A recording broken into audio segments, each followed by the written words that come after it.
Hi అండి అందరికీ.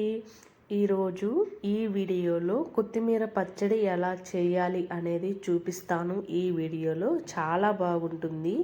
ఇది నా స్టైల్లో నేను చేసుకునే కొత్తిమీర పచ్చడి చాలా బాగుంటుంది. ఈ విధంగా చేసుకుంటే కొత్తిమీర పచ్చడి అనేది చాలా రకాలుగా చేసుకోవచ్చు.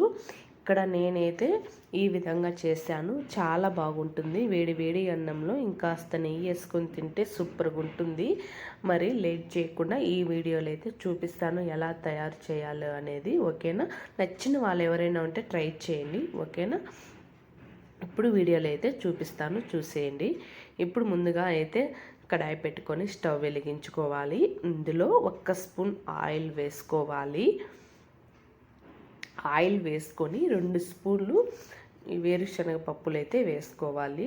మీరు ఆయిల్ వేసుకోకపోయినా ఇవన్నీ వేసుకోవచ్చు, కానీ ఆయిల్లో వేసుకుంటే కొన్ని రోజులు పచ్చడి అనేది చాలా అంటే ఫ్రిడ్జ్లో పెట్టుకోవచ్చు, బయట అయినా పెట్టుకోవచ్చు.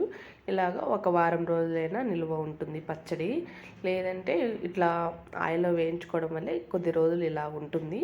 మీరు ఆయిల్ అంటే ఇష్టం లేని వాళ్ళు 2 రోజులు ఉంటే బాగుంటుంది అనుకునే వాళ్ళు ఆయిల్ లేకుండా ఇలాగా వేరుశనగ పప్పులు, శనగపప్పులు, మినపప్పు ఇలాగా వేసుకోవచ్చు. కొంచెం ఆయిల్ అయినా వేసుకోండి, చాలా బాగుంటుంది. ఆయిల్లో కొంచెం 1 స్పూన్ ఆయిల్ వేసుకొని ఇలాగా వేయించి పెట్టుకోవాలి. లో ఫ్లేమ్లో పెట్టుకొని ఇవి వేయించుకోవాలి. కొంచెం ఈ విధంగా కలర్ అయితే రావాలి మనకు. ఇట్లా వేగిన తర్వాత అవి ఒక పక్కన పెట్టేసుకొని ఇప్పుడు మళ్ళీ 1 స్పూన్ ఆయిల్ వేసుకొని మనం కారం ఎంత తినగలుగుతామో అంత చూసి పచ్చిమిర్చి అయితే వేసుకోవాలి. ఇంకా కారం ఎక్కువ తినేవాళ్ళు ఉంటే కొంచెం ఎగస్ట్రా వేసుకోవాలి. పచ్చిమిర్చి 2 భాగాలుగా చేసుకొని వేసుకోవాలి. కొంచెం వేగేటప్పుడు బాగా వేగుతాయి. ఇలాగా 2 భాగాలుగా కట్ చేసుకొని వేసుకోవాలి. ఈ పచ్చిమిర్చి కూడా కాస్త ఆయిల్లో బాగా వేగనివ్వాలి. ఇప్పుడు కొంచెం ఒక 4 ఎండుమిరపకాయలు అనేటివి కూడా వేసుకోవాలి.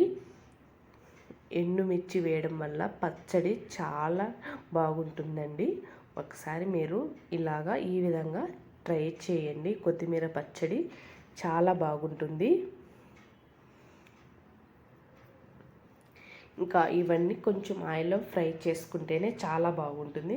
మీరు ఆయిల్ కొంచెం అన్ని ఆయిల్ వద్దనుకునే వాళ్ళు వేరుశనగ పప్పులు మామూలుగా కడాయిలో ఇలాగా వేయించుకోండి, ఆయిల్ లేకుండా. ఇలా ఆయిల్ వేసుకుంటే కొంచెం పచ్చడి అనేది చాలా రోజులకు అట్లా ఉంటుంది, బాగుంటుంది. ఎక్కువ రోజులు కాకుండా ఇట్లా 10 days కానీ అలాగా బాగుంటుంది. ఇప్పుడు ఈ పచ్చిమిర్చి, ఎండుమిర్చి కాస్త వేగిన తర్వాత పక్కన పెట్టేసుకొని ఒక పెద్ద సైజు టమోటా అయితే తీసుకోవాలి. ఆయిల్ అయితే ఆల్రెడీ కడాయిలో ఉంది కాబట్టి ఆయిల్ వేసుకోలేదు.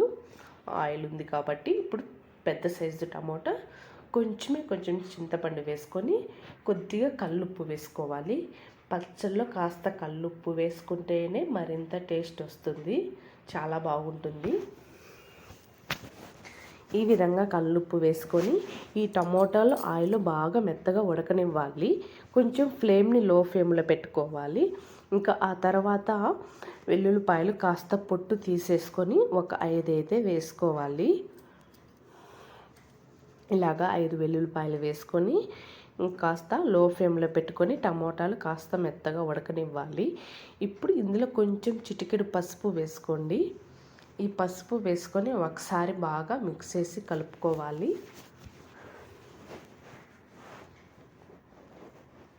ఇంకా ఈ విధంగా మనకు టమోటాలు కాస్త మెత్తగా ఉడకనివ్వాలి ఆయిల్లో.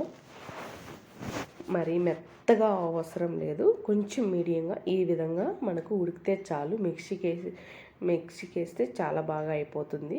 ఇంకా రోట్లో ఉంటే రోట్లో అయినా దంచుకోవచ్చు. ఈ పచ్చడి చాలా అంటే చాలా బాగుంటుంది. చూసారా? ఈ విధంగా అయితే టమోటాలు బాగా మెత్తగా ఉడికిపోయినాయి. ఈ విధంగా ఉండాలి మనకు.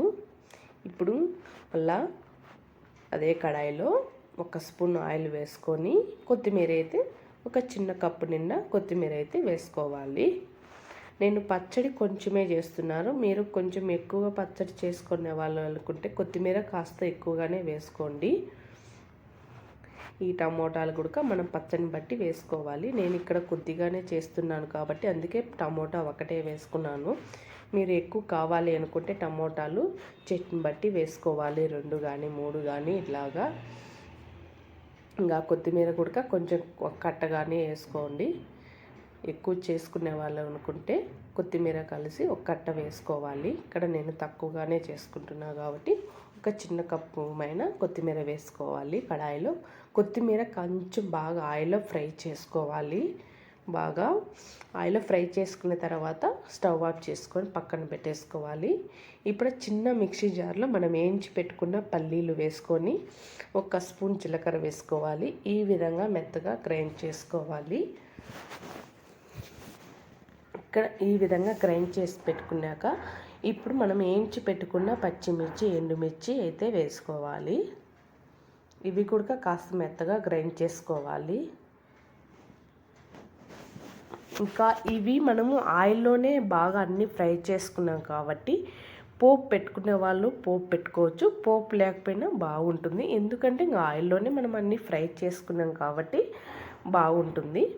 అలాగా ఇప్పుడు ఇందులో కొంచెం కల్లుప్పు వేసుకుందాము. ఎక్కువ వేసుకోకండి, కొద్దిగానే వేసుకోవాలి.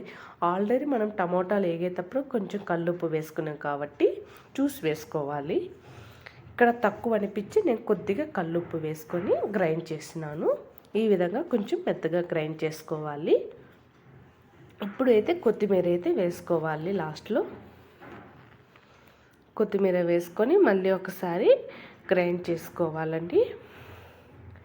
ఇదిగో ఈ విధంగా ఉంటుంది మనకు కొత్తిమీర పచ్చడి అయితే చాలా బాగుంటుంది ఈ విధంగా. ఇంకా టిఫిన్ లేక్ కూడా చాలా బాగుంటుందండి. ఇవి అన్నం లేకి కాకుండా దోశలేకి, ఇడ్లీ లేకైనా చాలా బాగుంటుంది. ఇంకా ట్రై చేయని నేను ఎక్కువగా ఇట్లా అన్నం లేకైతే చేసినాను.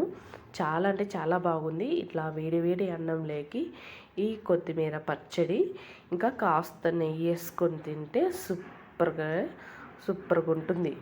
మీరు ట్రై చేయండి ఈ విధంగా కొత్తిమీర పచ్చడి. చాలా రకాలుగా చేసుకోవచ్చు. ఇది నేను ఎక్కువగా చేసుకునే నా స్టైల్లో నేను ఈ రకం అయితే చేసుకుంటాను కొత్తిమీర పచ్చడి. మీరు ఎవరైనా నచ్చిన వాళ్ళు ఉంటే ట్రై చేసి ఎలా ఉండేది అనేది కామెంట్ బాక్స్లో కామెంట్ చేసి చెప్పండి. ఓకేనా? ఎవరైనా నా ఛానల్ ఫస్ట్ టైం చూసిన వాళ్ళు ఉంటే ప్లీజ్ సబ్స్క్రైబ్ చేసుకోండి. అలాగే లైక్ చేసి షేర్ చేయండి. ఈ వీడియో నచ్చితే మీరు లైక్ చేసి షేర్ చేయండి. ఓకేనా? తప్పకుండా ఈ రెసిపీ అనేది మీరు ట్రై చేసి ఎలా ఉండేది కామెంట్ బాక్స్లో కామెంట్ చేసి చెప్పండి. చాలా బాగుంటుంది. ఓకేనా?